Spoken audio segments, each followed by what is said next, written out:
All right, so I started the recording, and let's begin with this math. This is where I left off last time, right? Everybody remember that? So I was talking about all sorts of things, right? The Reynolds number, Prandtl number, Nusselt number. Okay, so I was talking about the relationship between that, like the Reynolds number, Nusselt number, and the Prandtl number. Anybody see how much? Anybody remember the Nusselt number is related with another dimensionless number that we learned? What is that number? Right number. Yes, it is the right number. It's the same definition, HL over K, right? Now, this dimensionless number, anytime I say the dimensionless number, it doesn't have any dimension. What's the benefit of this? We can generalize it, okay? Anybody remember what is the Prandtl number? We did learn about it in last class. What's the Prandtl number? It's the ratio of mu or kinematic viscosity by thermal diffusivity alpha. Remember, what is the alpha? Alpha is equal K by rho Cp. What is K? Diffusivity, right? Rho is the density. Cp, specific heat at constant pressure. You know that, right? Is the Prandtl number is the property of the material? Yeah, it is. Okay. Does it change with temperature? Yes, it does. But we usually assume why? Because the conductivity changes with temperature, right? You to common sense, the density changes with temperature, the specific changes with temperature. But at a certain temperature, range, you may say, it's kind of like almost same value. Okay. Let's talk a little bit more about how many of you started doing the homework? All of you? Okay, the homework, please focus on that. Remember in last class, I did show, I don't know if the recording is happening, I'm quite far from there. Hopefully everybody is listening, whoever is not here. All right, so now come back to that.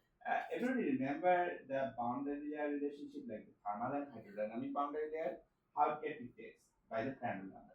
Is there an equation for that? Yes. Did I show it to you in last class? Remember in the equation manual, I did show it to you. So where do you need that? For sure, in homework problem number one, you're going to need it, right? In problem number one in homework, it did talk about different material. I believe that was like water, air, engine oil, refrigerant, some other things. So what you got to do in homework problem number one? You're going to draw those two boundary layers, right? For both the hydrodynamic and the thermal. How do you know like which one is upper, which one is lower? Like thermal or hydrodynamic? By the relationship. What relationship? That equation that I showed it to you from equation manual. Delta over delta T is thermal boundary layer thickness, right? Is equal Prandtl to the power 1 over 3. Remember that? So that equation dictates that. So that's basically the problem number one. Okay. Then problem number two, remember in last class I did show to you the local and average age, right? And the equations that you gotta use for integration as well. Remember? So that's problem number two. We did find the average age or average heat transfer coefficient, right? For both laminar and the turbulent boundary layer. Remember? Do you guys remember the XC? What is XC? It's a transition where the laminar to turbulent happen. And there's a term for that. They call this thing the length where the critical Reynolds number happen. Critical Reynolds number is what? For external flow? 5 into 10 to the power 5. And again, I did talk about it. It doesn't necessarily need to be 5 into 10 to the power 5, right? Or 500,000. It could be little here and there. How do you come up with that value? 500,000? They did, they means that scientists long ago, it's a classical value. They did experiments, they come up with a range where the transition may have happened, right? And to be exact, if you remember from fluid class, when the laminar, if you remember what I'm saying, so to be exact, so focus on that. So if you have laminar and turbulent, the transition zone is a zone, it's not a specific point. So the Reynolds number, when the transition happened, could be a range of values, right? That's why in one book you'll be seeing 500,000. In another book you'll be seeing what? Completely something different. It could be like 1 million. Like even two different books that you are dealing with, you'll be seeing two different values. Okay, just to give you an idea. Don't get confused why they have two different values. That's the answer. All right, now come back to that.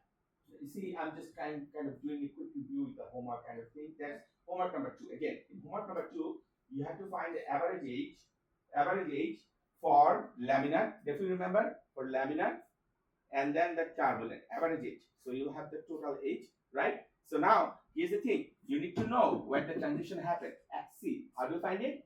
By critical Reynolds number 500,000, right? And I did show to you in last class, right? How to find that? I did upload the video lecture as well. Okay. So once you have that, then you do the integration and find the average. That's the question. It's not seeing the homework on here. I see 1 through 6, but I don't see 7. That's all I need. Huh? I said I see it over. You saw it, right? Yeah. It should be there. I'm not sure if I'm on one. I mean, some of them started working on that, so we'll work on it in person, okay? At some point. Yeah, Right. I don't know why it's not here. Yeah, Okay, just 1 second. Let yeah, me. no, sorry. You found it? No, I haven't found it, unfortunately. It's all right. Through all the content. It is all right. I can. It's at the bottom of assessments and assignments. Yeah, I saw that. I saw the assessments and assignments, but it's not. No issue, no issue. I'm gonna see what is going on. Yeah, We'll figure it out together. sorry. It's okay. It's important. You need to do the homework. If we can't see, how we're gonna find it? So most likely, what happened? I forget to bring it here from the assignments. You see, it was under assignments. So that under this content folder, there is this homework. So I actually have to kind of link it here. And oftentimes I don't do it. People just go to assignments and do it from there. Yeah. Anyway, Thank you. no problem. So homework question number 1 and 2. Everyone is feeling confident? Everyone's feeling confident. There's another problem which is very similar to the one that problem number 2 that I started in last class. So what is our agenda? At this point, it's time for me to explore a little bit more about what we'll be learning today or what we'll be trying to learn today. So this is the problem that we'll be finishing it. All right. So before we finish it, so here's the important part of this one. I did talk about the motivation and everything about this problem, right? Remember the wind tunnel, the big one, the YAPL structure, where its application and everything. I did talk about it, right? I don't want to go on that route now. But I'm going to focus on this problem itself, means the solution. On the solution part, okay, remember, we have these 3 numbers. What are them? Nusselt, Reynolds, Prandtl. So we have a relationship, always. Nusselt number equal to a function of Reynolds and Prandtl. Okay? Now, when I said function of Reynolds and Prandtl, there could be some constant with a Reynolds to the power something, Prandtl to the power something. It could be looking a very complex equation depending on different situations, okay? But for this particular problem, they didn't assign any of the relationship for this problem. They said, all you gotta know that Nusselt is a function of Reynolds and Prandtl. In other words, in left side you have Nusselt number, in right side you have a combination of function of Reynolds and Prandtl. Okay. Now we do have these 2 different planes, 2 different sides with 2 different experience. It means one has a 50 meter per second, another one has experience 100 meter per second. They get a velocity I'm talking, right? Yeah, it's moving on, right? One has a characteristics length. They said the characteristics length half of the other one, right? Is it half? Yeah.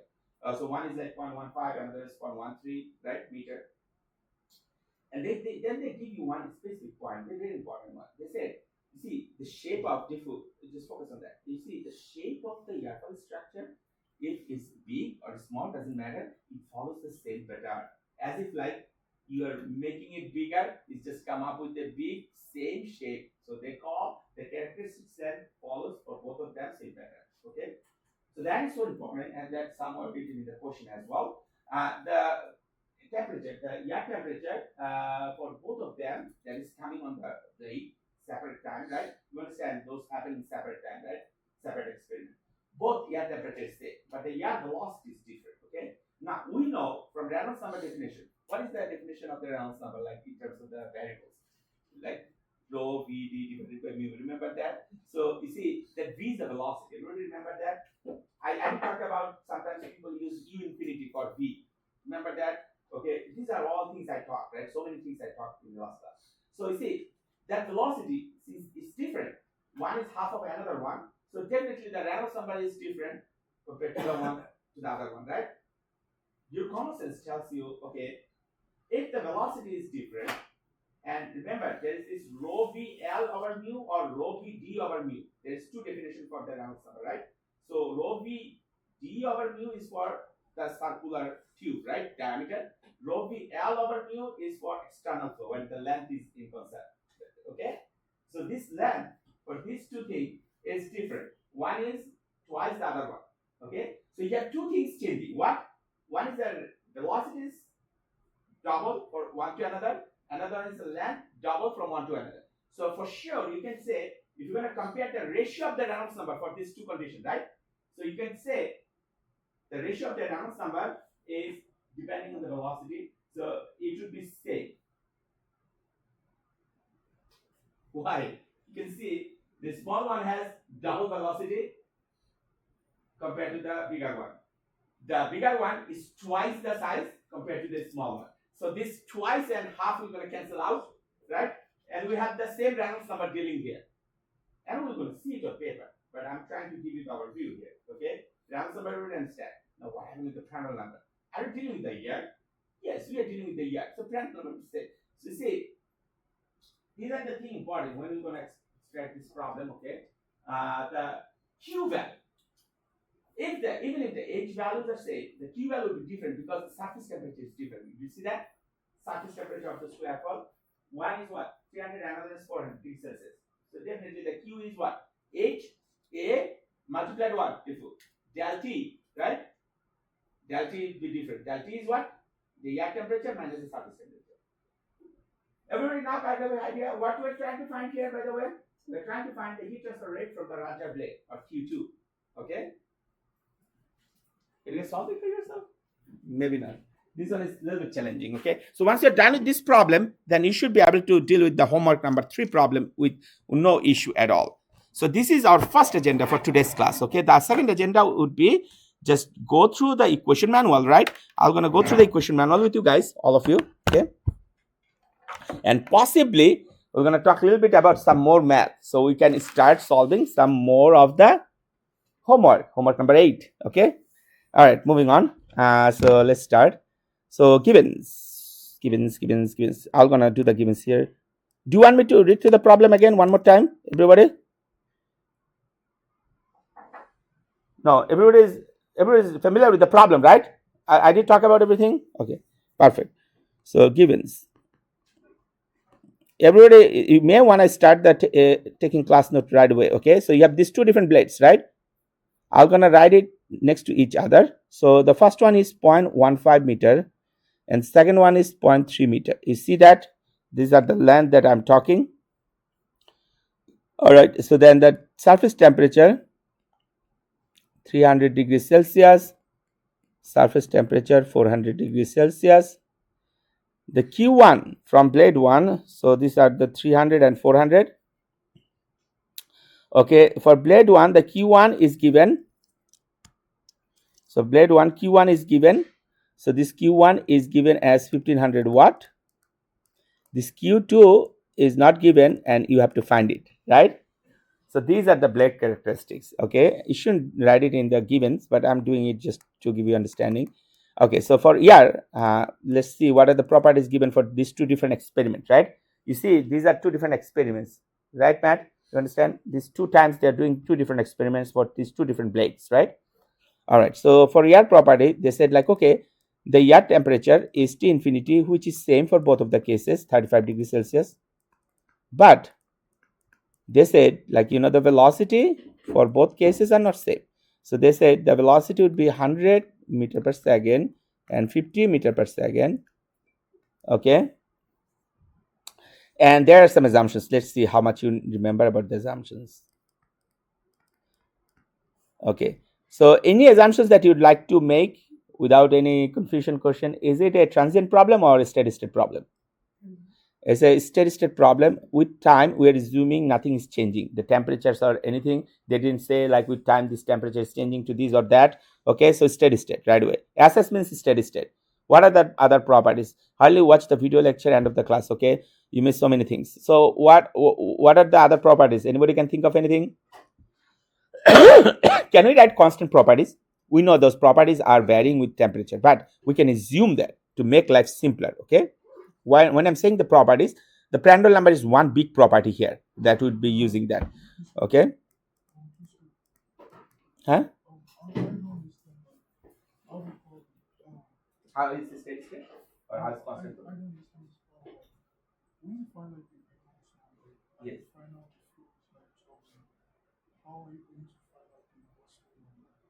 How are we going to find that? We can't find the mass number in this process.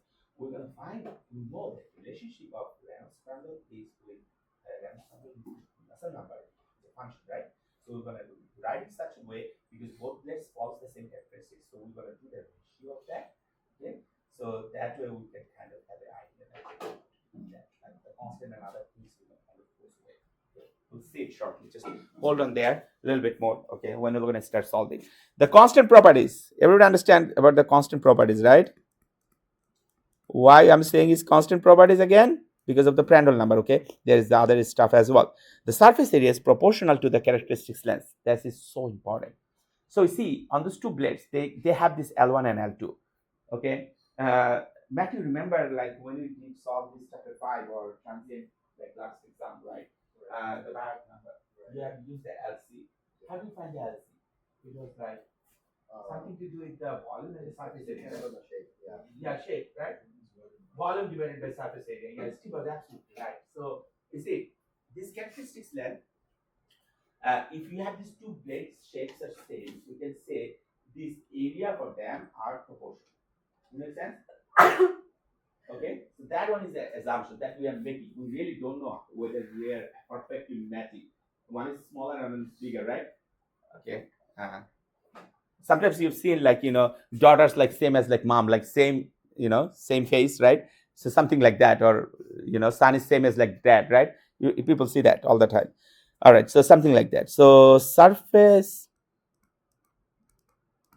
area is proportional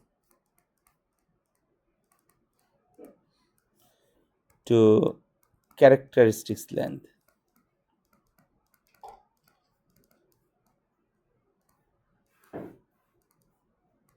LC. So that's the important thing. I'm saying, you see, this surface area is proportional to characteristics. Why do you need that? Because remember, we have to find the value of the Q.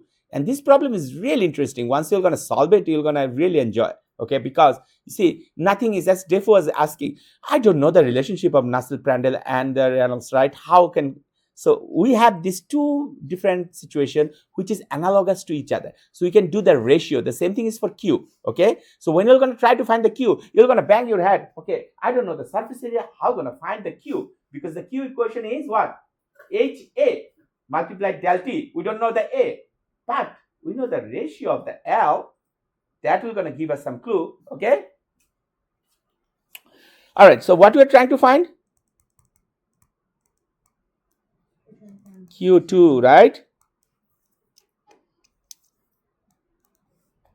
All right. So let's start to solve. This is the time. Take your time. Finish the notes. And I'm going to give you some, warm up. Okay. So Nusselt number. So this is not part of solution, but I'm writing it. So Nusselt number. Nusselt is coming from a Nusselt scientist name. So it's Nusselt number is this is number sign. Okay, so this is HLC over K, right? Match, right? Your Biot number, right? And then you have this Reynolds number. What is this Reynolds number? Rho VL divided by mu. Now it could be rho VD as well. Where I'm going to write everything what is what, right? Shortly. And the Prandtl number. You have these two different Prandtl number, right? So you have this Prandtl number. I can write it this way: Prandtl number. This is the Reynolds number. Okay, and where these are still not the solution. This is like warm up thing. You need to know those. Okay, all of them. What I'm doing here. So the first one is Nusselt number. Oh, okay, thank you. Yep, sorry. So Nusselt number, where the heat transfer coefficient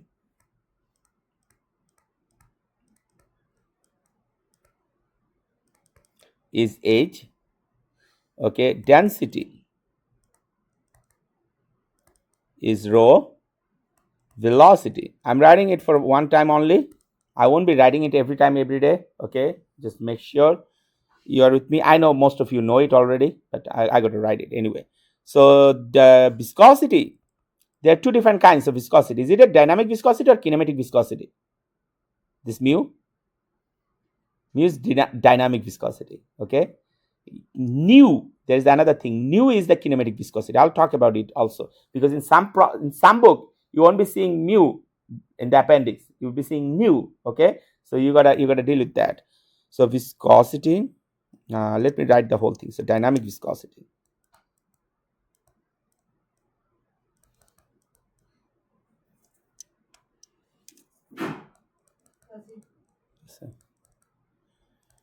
So then there is this other thing is called kinematic viscosity, which is new. That's the Greek letter. It looks like a V, but it's not a V. Okay, it's a new. One is mu, another is nu. So if you're gonna write it by nu, then it is the equation for is the same equation for Reynolds number. Why I did write the second one?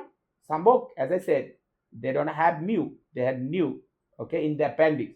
So you gotta find the property for nu or mu from the appendix anyway, right? So what if you had no mu? You had only nu. So you know you gotta use the later one, right? That equation.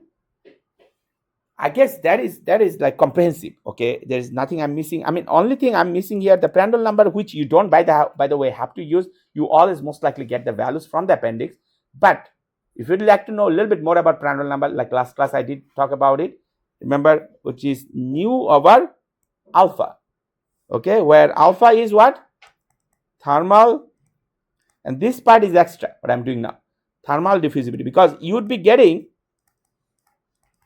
this Prandtl number PR directly from the appendix, not like this way. Okay, diffusivity.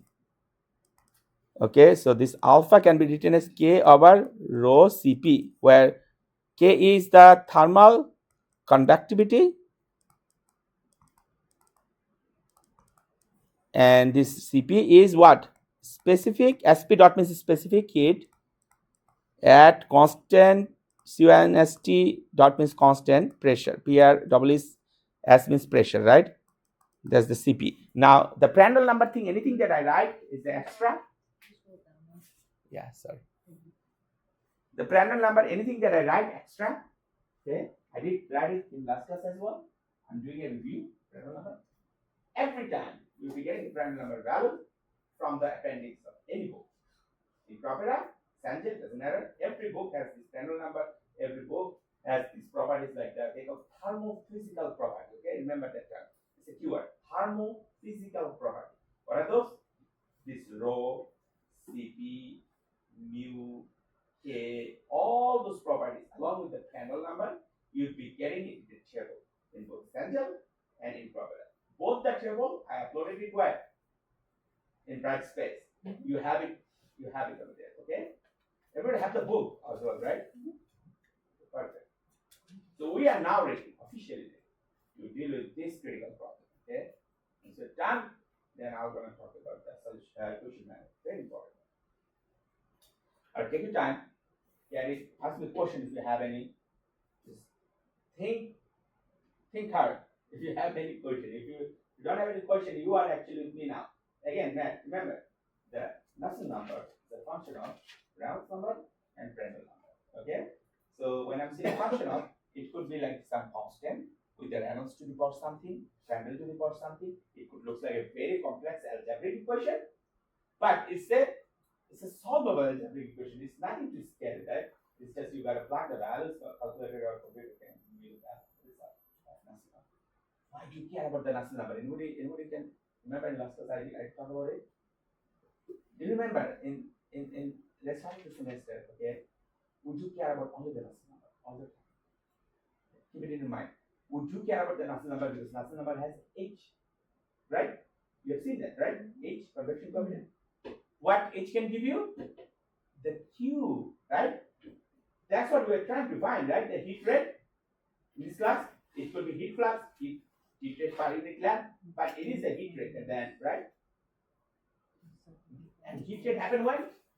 Always when there is a temperature change, right? That's why this Q has a del T, right?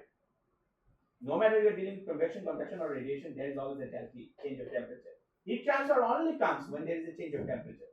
Always remember that. Anybody say, what is the heat transfer difference between fluid and the heat transfer? When there is a temperature change, heat transfer must be there. Any temperature change, okay? Heat transfer is there.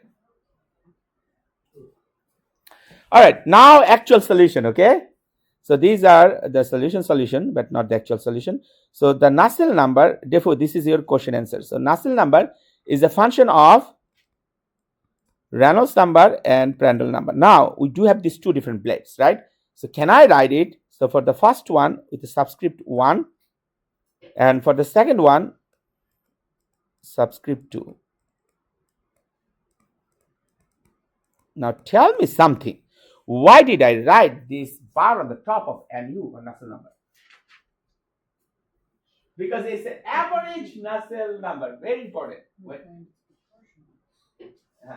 It's a function. When I write a function, you can write it this way. Okay, it's a proportional of those two things, not directly, but it's a function. It could have a power. That's why you're going to write it this way. Now, I was just talking about the bar on the top of, and somebody already mentioned that it's the average Nusselt number. Okay, why do you care about average Nusselt number? There is obviously local Nusselt number as well. Your common sense tells you, right? Now, from the last class, if you remember, there is this H and H bar. H is what? Local heat transfer coefficient, right? H bar is what? Average heat transfer coefficient. So why do you need local and why do you need average? When do you need this? I should rephrase. When do you need the local H and when do you need the average H? If you're interested to find the total heat transfer for the whole bed, then we need the average H for the bar. If you need to find only a specific pinpoint, this point heat transfer, this point, now you understand, right? This point heat transfer, this point heat transfer, this point heat transfer, then you need that local H. You have any question?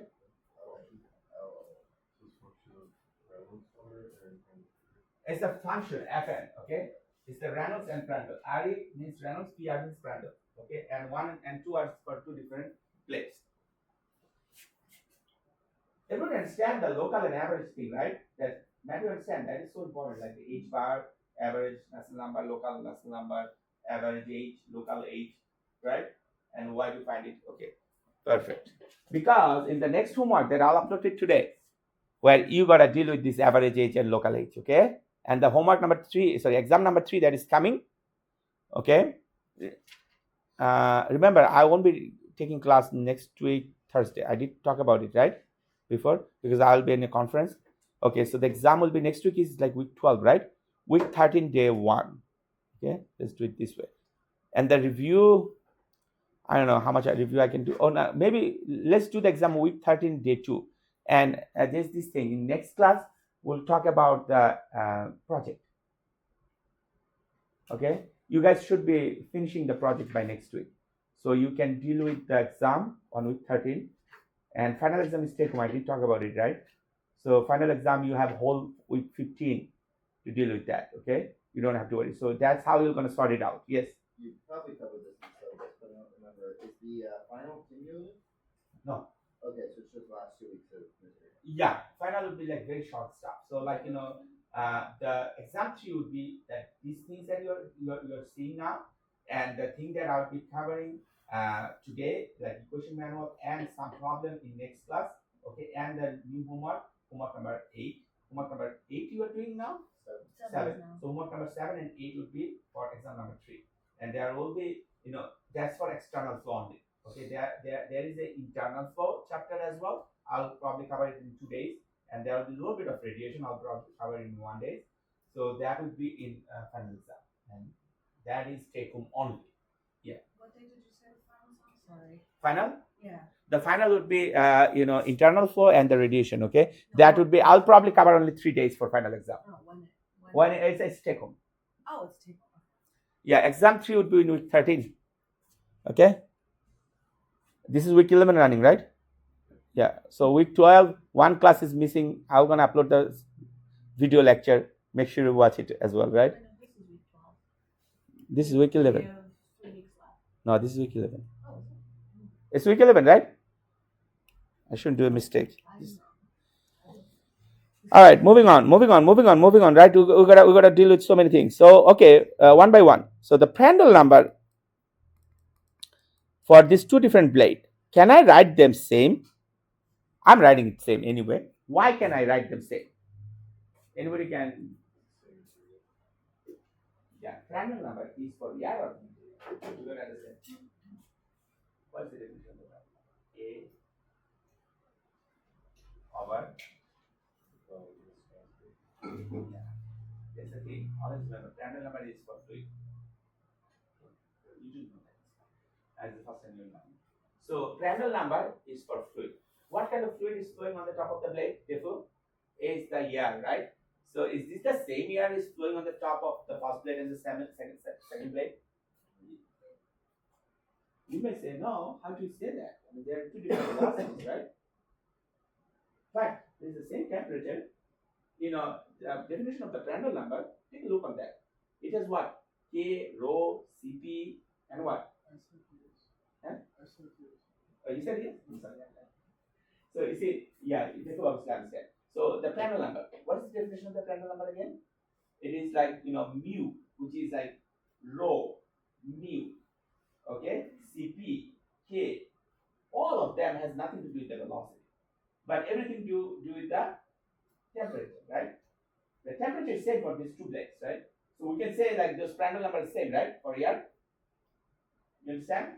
And you may get confused. Okay, why? I can say the Prandtl number is same because it's the same air we're talking. Even though the velocity is different, the temperature is same for those.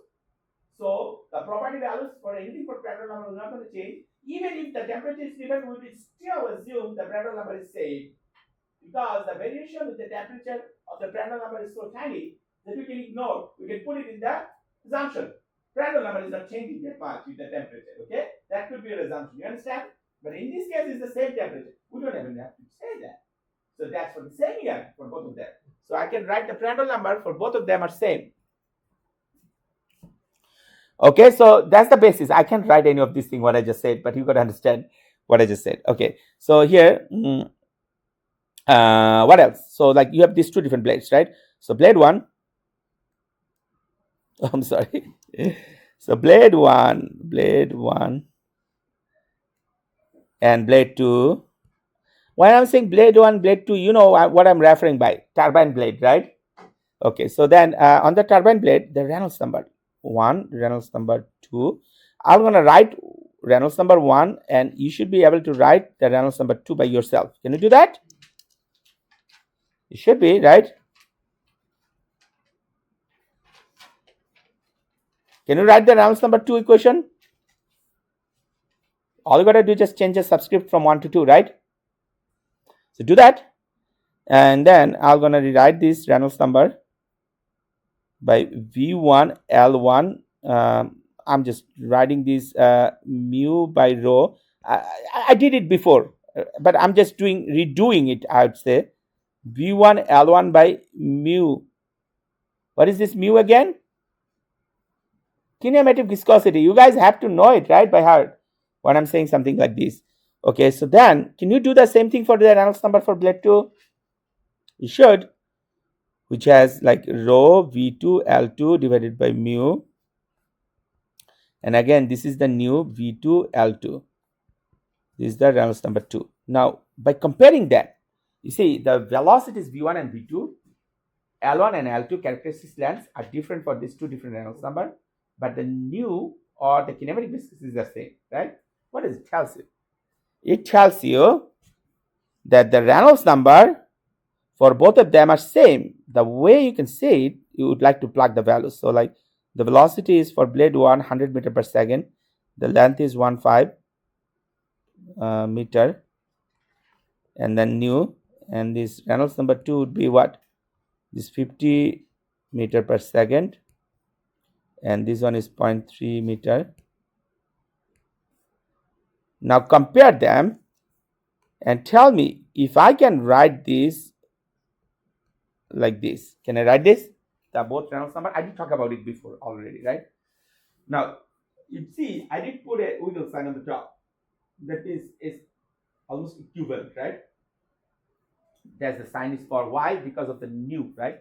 Even the numeric values, numerator is same, but the nu, we don't know if it's exactly same, but we know because of the temperature, it should be exactly same. All right, so that's that. So now you have these two different values, like the Prandtl, you can do it same way. So Prandtl, I'm rewriting it. I did it before, right? All right, so now we have this Nusselt number 1 and Nusselt number 2. I'm rewriting everything again and again, okay? Don't get too much bored or frustrated by seeing the same thing writing again and again? Because the first time you are learning it, it could be helpful to you. Okay, everybody is taking the class note, right? Okay, so yep, I'm gonna give you time to take the class note. Don't worry. So if I have this, both Reynolds and Prandtl are same, can I write this thing that Nusselt number 1 and Nusselt number 2 are same? Can I do that? I should be, right, David? Now I'm gonna give it some time to catch up with the writing, okay? Otherwise, if I'm gonna go any further, you're gonna be taking notes and listening at the same time. You're gonna lose track what is happening. So you don't wanna do that. Make sure everybody have it done in their notes.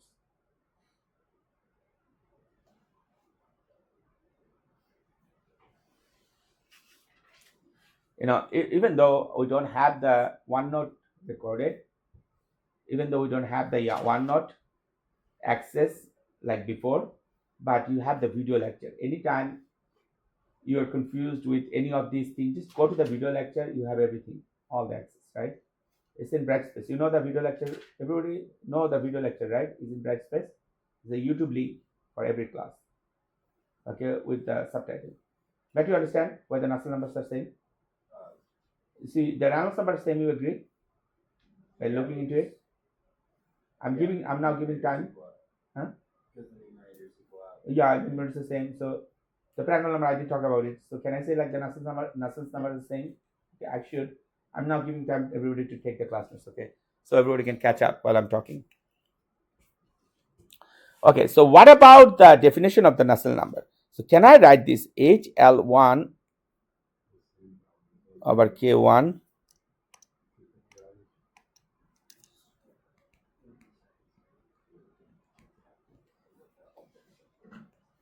all right, so can I write this? I intentionally write something wrong on this last line of the equation. What did I write wrong?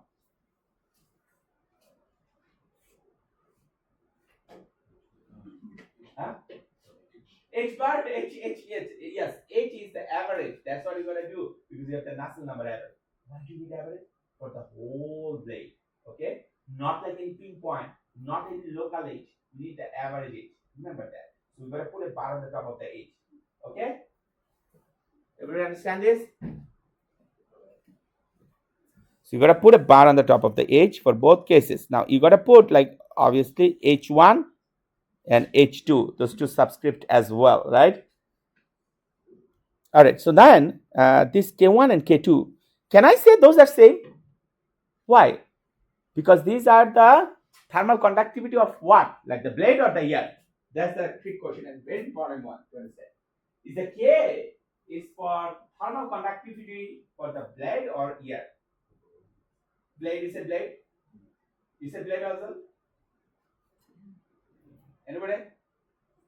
Everybody is for blade? It's for the ear. That's what the difference between Banach number and here. Okay? So this Nusselt number is for ear. Ear and ear only. Okay? So that means if you're talking about the case blade, take a look, the surface temperature of the blades is different in two different experiments. You can't just directly claim that, right? But the temperature for ear for both experiments is 35. For blades is 300 and 400. So with temperature, we know the K changes, right? But for ear, it's the same temperature. So we can only say the K for ear or thermal conductivity for ear is same. Now, just you understand, the K we always use for the solid. Now we are talking about the K for ear. What does it mean? Can you do the conduction for ear or fluid? Yes. Conduction could be anywhere. Now, why don't you do that? Why don't you calculate the conduction for the ear? Because it's minimum compared to the convection. So that's always remember. These three modes of heat transfer that we usually claim to learn in a formal way in an academic setup or any software, these are man-made stuff. When the heat transfer happening, it doesn't know, it doesn't have in the brain like how the mode is happening. Okay, all modes are always there. Now, which one is significant compared to other one? That is our priority to explore when we're doing the math, right? As I'm saying, when you're dealing with the convection, this K we don't care because the H is too much overvalue compared to the K. K for air or any fluid is too small. But this K will be very, very significant when dealing with a solid. That's why this K we use it for conduction. Does this make sense? So that doesn't mean this K can be used for fluid. This K is also in the fluid. Okay, these are also in the book. Okay, if you have time, read through the book. You know, when I was like undergrad, like you guys, I used to read the whole book, right? I have time. I know you guys are so busy with so many courses, but when you have time, if you have interest on heat transfer, you should be reading the book to learn so much thing out there. All right. Not only that, when I was in grad school, I took so many courses in like heat transfer related course, advanced course, so many courses. I don't know, at least 4 or 5 courses, and my research is on heat transfer. Okay. Anyway, so this case we're gonna go away, right? Then you're gonna have this H1 L1 equal H2 L2. Now you're good so far? Now do you know the ratio of L1 and L2? You do. L2 is twice the L1, right? Can you have a ratio of the H as well? You should, right? So I can write that. And what we're gonna do with the ratio of the H? We're gonna find the value of the Q, and Q has H, right? So that's the clue. Diffie, you're seeing how it can be solved. Even he was asking this question. So okay, so now I'd like to put this thing here as a note. So this one is important. I could have skipped that, but I feel like this is so important for you to understand. The K thing that I was talking. Remember, this is the blade 1, this is the blade 2, right? Remember, you have this T infinity and then this H1. I would say for the H1, just the velocity. For blade 2, we have this T infinity and the velocity 2, right? You guys remember the cloud sign? Why did I put the cloud sign? Anytime you have a convection, you must want to do it this way. Now, instead of the velocity, you would like to put the H, right? Usually that's the convention. So now I was just saying this K. This is blade 1, blade 2. You see the 1 and 2 is referring that. So this K is the conductivity of air.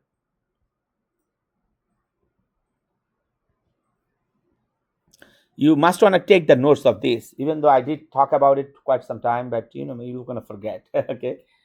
All right. So then we are very close to the end of the problem. Okay. So then what? Then this Q1 and Q2, see if you know the equation for that. You definitely know. So it is H1 TS1 minus T infinity. So like this is your equation number 1. And this is H bar, right? And this is H2 A2 TS2 minus T infinity. Hallie, can you tell me why did I write T infinity same for both cases?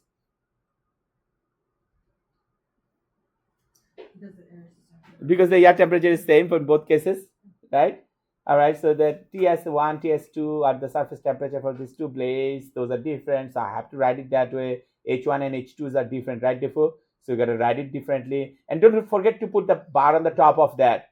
Steve, why do you put the bar on the top of that? Because we are for the average H, right?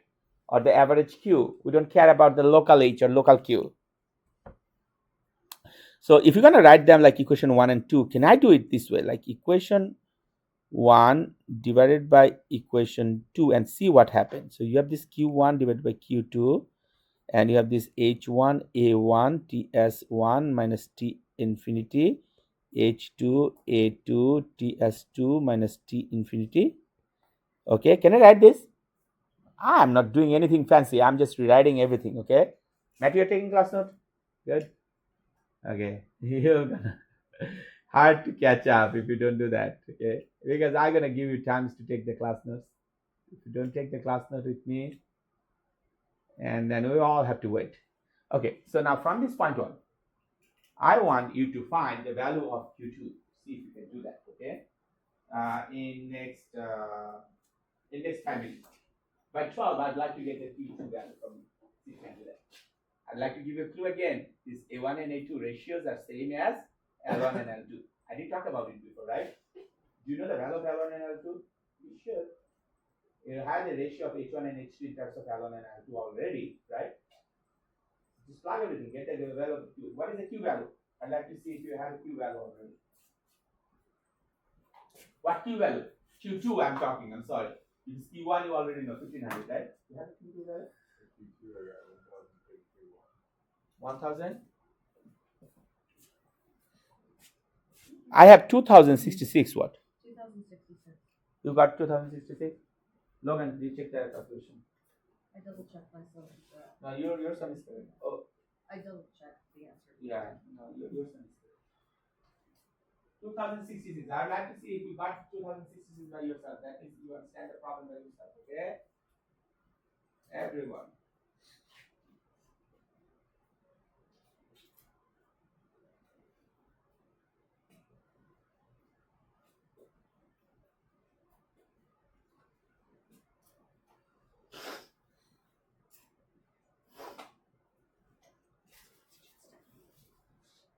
You understand, Matt, right? You got to plug the values of TS1, TS2, T infinity, right?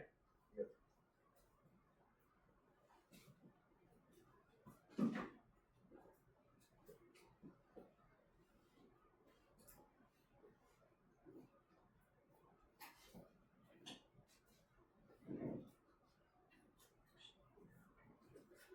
David, you got 2066.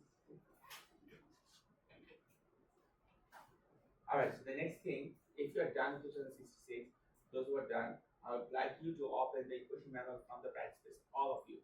So whoever is done with that, open the equation manual from Brightspace because this is what I'll be talking now, okay? Very important thing. I'd like to go through all the equations, okay? Once you learn the equations, get a good grasp on the equations, you should be able to start solving the problem for homework number 8. Even though I haven't started any problem, don't worry. Next class would be enough for me to give you the hints for the next homework and the homework problems, okay? And we should be ready after next class for the exam. And by today, you'll be getting some results, okay? Yeah. So can you remind me about halfway up the first column why you crossed out the K? It's just the same error, so half. Yeah, it's the same. It's the same error with the same temperature. Okay. So then why did we cross out the H as well? Is that H? No, the H, you're gonna cross out H. No, because this H, we don't know for these two different ways how it varies from now, right? With any relationship at all. But you know the relationship with L1 and L2, one is twice the other one. So that's why you'd like to write it this way. Okay. Yeah. So exam 3 is going to be next Tuesday then. No, next week is week 12, week 13, day 1. So 2 weeks from today, exam 3. 2 weeks from today, exam 3. In class, and that will be the last exam where you have an in-class take-home combination, and the final exam is only the take-home. Okay, and the project 2 next class, not only those that I'm planning to cover, like along with the homework and 8 material, external code. Also, I will talk about the project. So next class you should be starting the project, and I'll be around this week, right? Anyway, so you should be coming talk with me so I can help you to do that project, right? Project is hands-on. You're gonna measure the temperature, you're gonna heat it up by heat cabinet, okay? You're gonna put it in wind tunnel, we're gonna change the velocity.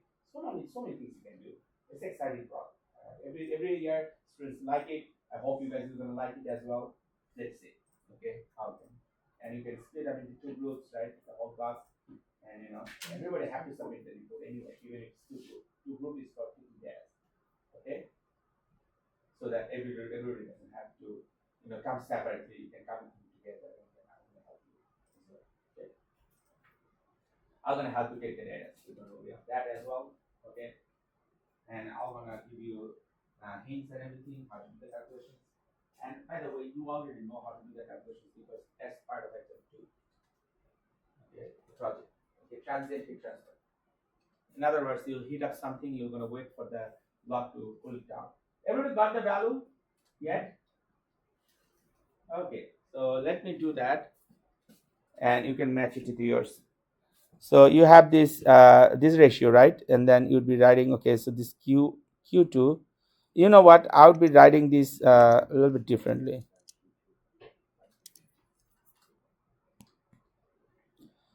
All right, so.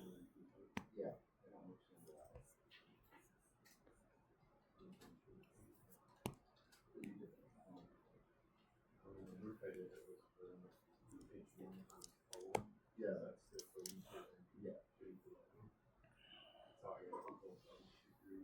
I've reserved the testing room for that exam. Huh? I've reserved the testing room. Ah, okay, perfect. Yeah, I saw that. Just to make way for you. Yeah. So this is Q1, Q2. So I should have write different way, okay?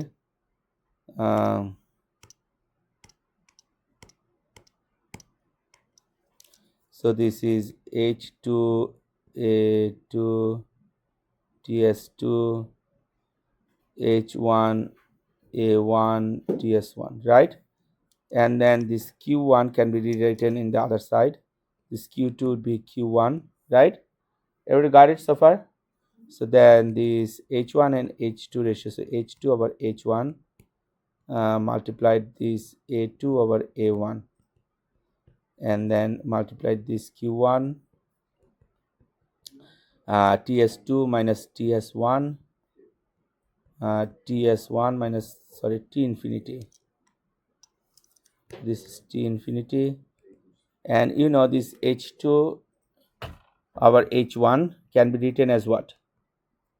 So this H2, I forgot to put the bar. Don't forget to put the bar. Please put the bar on the top of H. So H2 over H1 can be written as L1 over L2, right? So I'm gonna plug this thing here.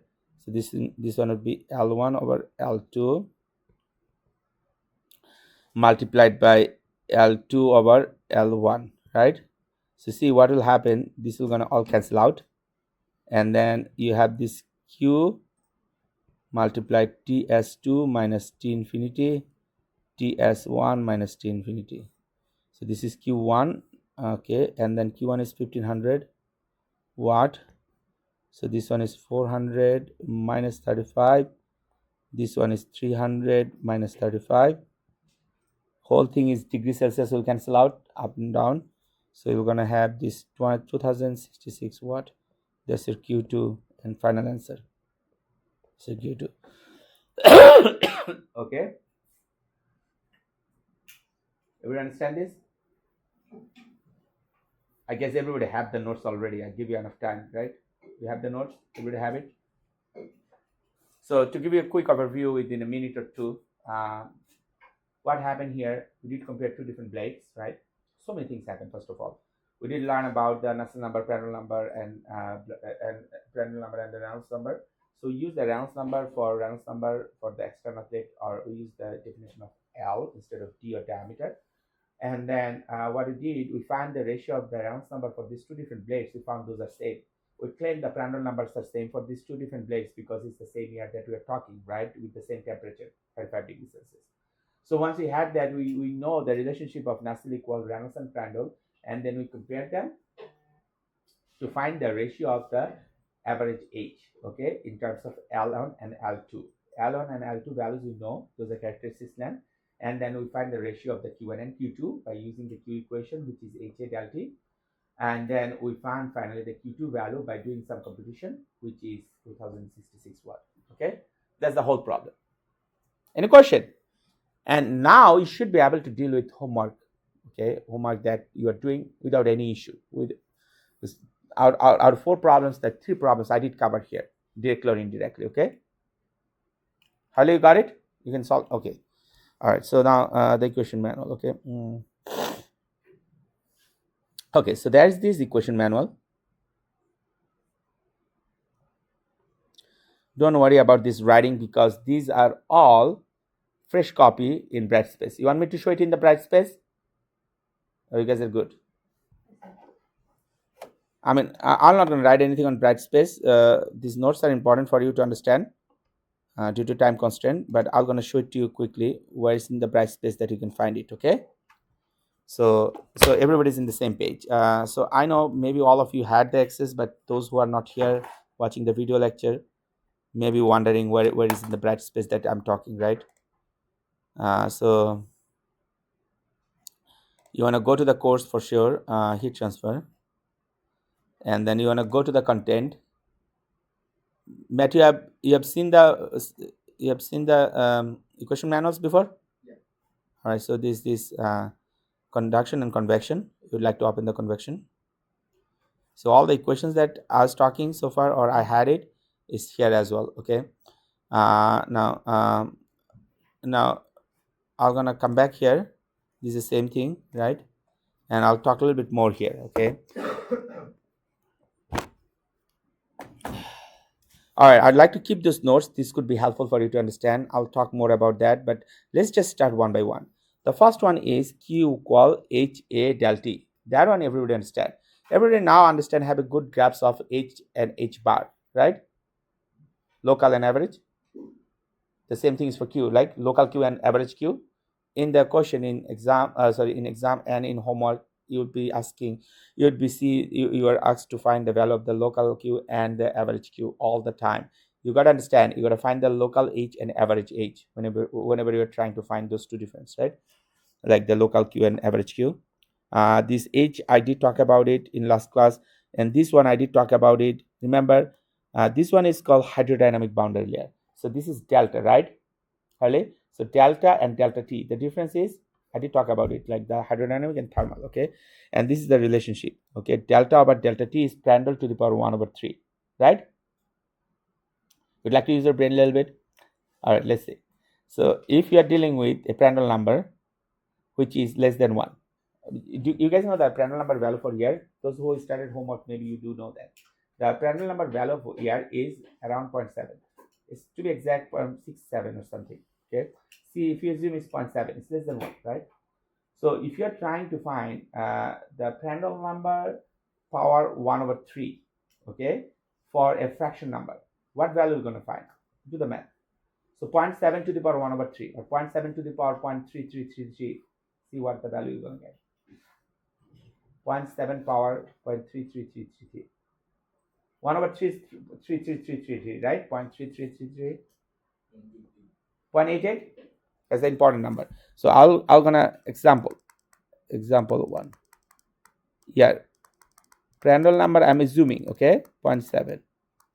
So then this delta over delta T I'm trying to find is Prandtl to the power 1 over 3 or 0.7 to the power 0.333. And what did you find, Steve? 0.88. So what does it tells you? What does it tell you? Is the thermal boundary layer is bigger or the hydrodynamic boundary layer is bigger for you? Which one is bigger? When I'm saying bigger, understand this. So see, if this is thermal, okay, just see, if this is thermal boundary layer and if this is hydrodynamic boundary layer, it's following the same pattern. One is on the top of another one, okay? So which one is on the top of another one? Huh? Thermal. Why? Because the ratio is less than 1. Make sense? So now you have an idea what is this powerful equation is for? That's the problem number 1. So they have different materials. So what are you going to do? You're going to go to appendix. You know what is the appendix? Find the Prandtl number for different materials. They might have engine oil over there.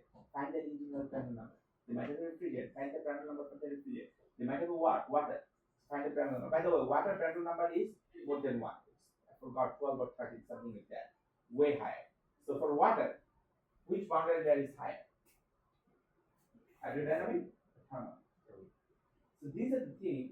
So water, it is more than 1. So the Prandtl number is like 12. So let's check 10 to the power 0.333. Do the math. What did you find? It's actually 12 or 13. I forgot the exact number. Both 10 to the power 0.333. Huh? 2.1. Alright. So what does it mean? 2.1 multiplied delta T, or the hydrodynamic boundary layer is more. Make sense? For water, hydrodynamic boundary. So thermal boundary layer is little less. You don't have to think that much. Just use this equation all the time. Okay? In other words, the boundary layer has more effect on the velocity than the temperature underwater. Okay? So see, like the water, the Prandtl number is more. If the Prandtl number is more, that means the delta is more than the delta. You understand? More than 1. Okay? 1 is the threshold. So that's proper. So everyone understand this equation?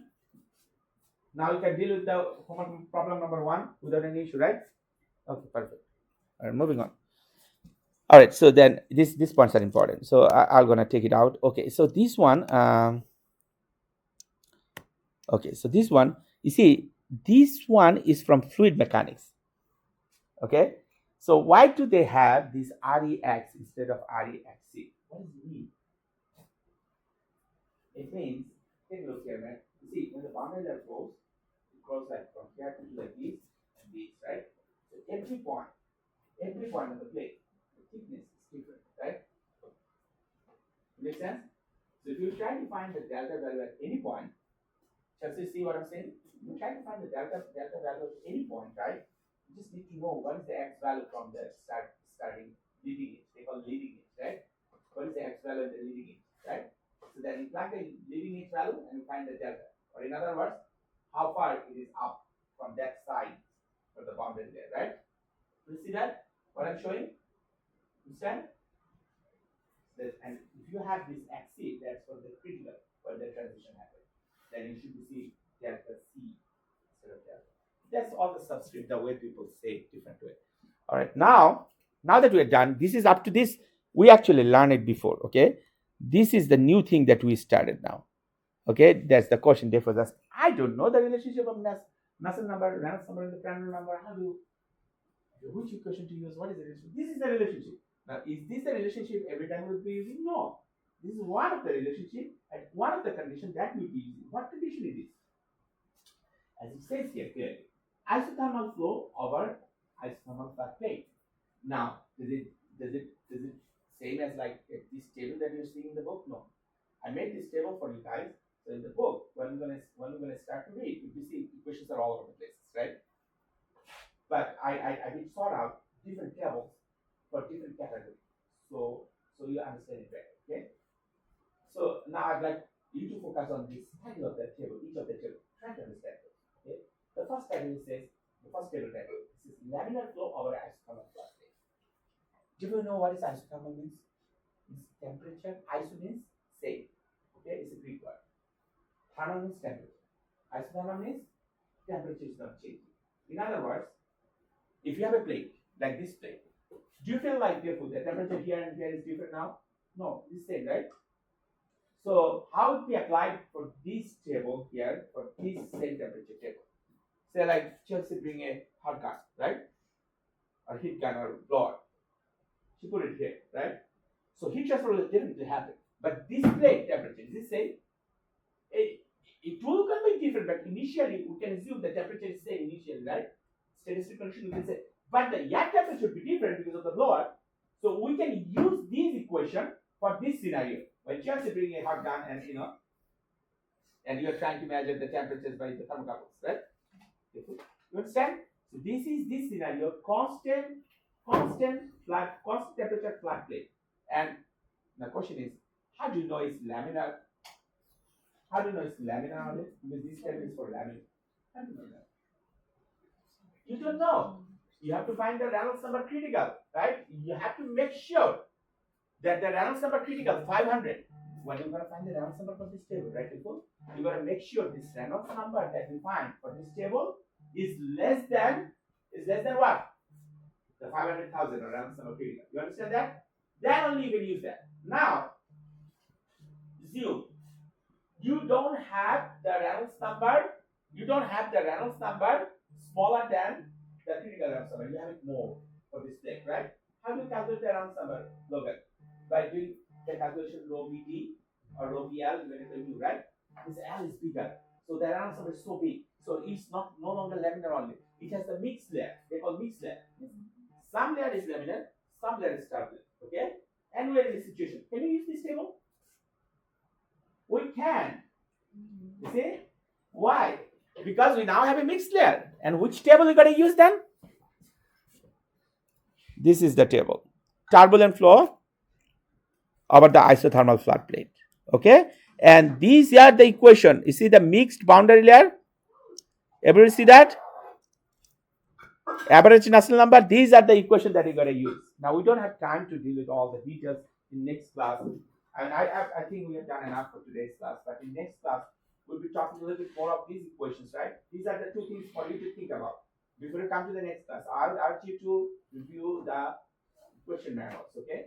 All of it, as much as you can. All of you, okay? And see how important the class are now? Okay, don't miss the class. Miss the class. It's for your own, it's for our own sake. Please don't miss the class, okay? Please don't miss the class. I'll see you all on Thursday.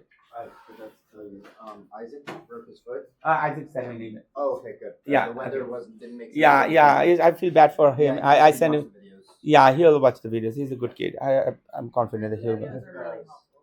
Yeah. Okay, that information. All right. So for that one where you used the Prindle number,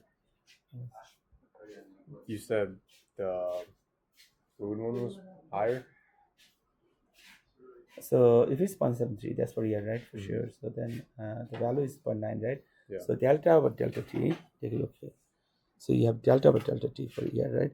So delta over delta t is 0.73. So this is 0.88. So that means this delta relation. So this one should be higher. So this is gonna be equal to this. Okay. You see? Yeah. So since this one is lower, like on the denominator. You did it Okay. right. So this is Okay. delta should be higher in this All right. case. Yeah, for sure. Thank you. I was just a little confused in how you explained it up there. No, it makes sense now. Yeah. You all follow just the equation. That's it. Mhm. Okay. Yeah. What's the Barley? I'm going home. No Friday. class today. No. I'm going home Friday, so I was actually about to do the test early. Can. What day? When is your exam? Friday. This Friday? Yeah. Oh yeah. So you wanna do it on Wednesday? Yeah, I could do it anytime just before Friday. So Wednesday, come at 1 in my office, okay? Wednesday at 1. Yeah, you just text me if you can find me in Microsoft Teams, right? I'll be in Yeah, office Wednesday. hours. I'm in my office Wednesday 1 to 2. 1 to 2. Class, but I can ask my teacher because we No, do- I don't want you to interrupt with your class. You can do it different time. So what time your class will end? Wednesday. I have a class from 1 to 2:50. Then I have your class from 3 and 3:50. Do you have anything before 1? For 1, no. Like Okay. I got a class from 11 to 11:50. So yeah, you have an opening like So 12 to from 1. 12 to 1, I'm good. Yeah, 12 to 1. I usually go around, but can you come like can you come like 11:40? You'll be in Yeah, class, I'll right? be in class. You'll be in class. So what class? Where would be? I'll be next to your class. Okay, so then That come door. take the exam from me, or come take the exam from me. Okay, I'll make a printout for you. Okay, I'll keep it. So just come for a minute, take the exam, and then go do your class, do whatever. And then after you're done with the exam, say like by 1, you slide it under my door. You don't even have to wait for me But I have a test, like actual test on on that day. On that day. that day. Okay, so it's all right. So 11:50. Yeah. Okay. Go get it from you. Yeah, get it from me. I After mean, my- sometimes I finish the class a little early. Yeah, So, but if you can find me in my office, just text me Alright. or call me in Microsoft Teams. Alright. If I forgot, I'm getting older, right? I kind of forget sometimes. Okay. All right. So just Microsoft Teams, you can call me directly if you can find me in my office or around. But I'll make a printout for you today. So tomorrow I'm taking a test. Tomorrow I'm good. Yes, tomorrow. Yes, I'll make a printout for you. All right. Thank you. No problem.